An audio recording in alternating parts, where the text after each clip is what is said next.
তো বন্ধুরা আবারও আমরা একটা চ্যানেল নিয়ে চলে এসেছি যেটাতে রিউজ কন্টেন্ট এসেছে এবং এই রিপ্লাই বাটন এসেছে। এই রিপ্লাই বাটন করার আগে আমাদের একটি কাজ করতে হবে, যেটা ক্রোম ব্রাউজারে গিয়ে আমাদের ইউটিউব স্টুডিওটাকে ওপেন করতে হবে এবং কন্টেন্টে যেতে হবে আমাদের প্রথমত। তো কন্টেন্টে আমরা ট্যাপ করলাম এবং এই যে ভিডিওগুলো দেখাচ্ছে টোটাল ভিডিওতে আমরা সিলেক্ট করলাম। সিলেক্ট করার পর আমরা এইখান থেকে এই অপশানটা বেছে নিলাম যে এগুলোর মধ্যে যে কোনো একটা বাছতে হবে। বেছে নেওয়ার পর এইখানে আমরা লিখে দিলাম ব্লগস।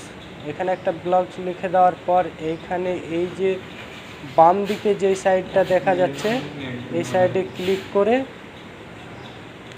এখানে বাম সাইডে ক্লিক করার পর আমরা এই অপশানটাকে বেছে নেব। এটা সিলেক্ট করলাম। এবার এটা সিলেক্ট করার পর আমরা চলে যাব একটা অপশানে, যেটা এইখানে যে আপডেট নিউ দেখাচ্ছে এই অপশানটা মারার পর এইখানে আমরা চলে যাব। আর একটা অপশান আছে যে আপডেট নিউ দেখাচ্ছে, উপরের ডান দিকে স্ক্রল করে দেখতে পাবে।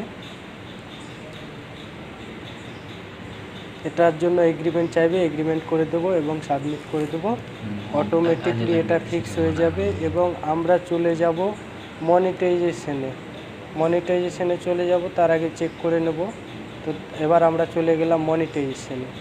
এইখানে আমরা করতে হবে, এইখানে রিপ্লাই বাটনটা যেটা আছে এখানে অ্যাকসেপ্ট করে দিলাম। কিছুক্ষণের মধ্যে আমরা আবারও ইউটিউব স্টুডিওতে যাব এবং গো বলে আমাদের জিনিসটা রিভিউ হয়ে গেছে এবং আপনাদের দেখাতে পেরে আমি অনেকটাই খুশি যে এটা রিভিউ হয়ে গেছে। দেখেন এখানে আপনাদের চ্যানেলে যদি কোনো প্রবলেম থাকে এবং রিউজ কন্টেন্ট থাকে তো সেই বিষয়ে ফিক্স করার জন্য যোগাযোগ করতে পারেন। চ্যানেলের নম্বর দেওয়া আছে এবং এই বিষয়ে কন্টেন্ট পেতে আপনারা চ্যানেলটিকে সাবস্ক্রাইব করে পাশে থাকুন। ধন্যবাদ।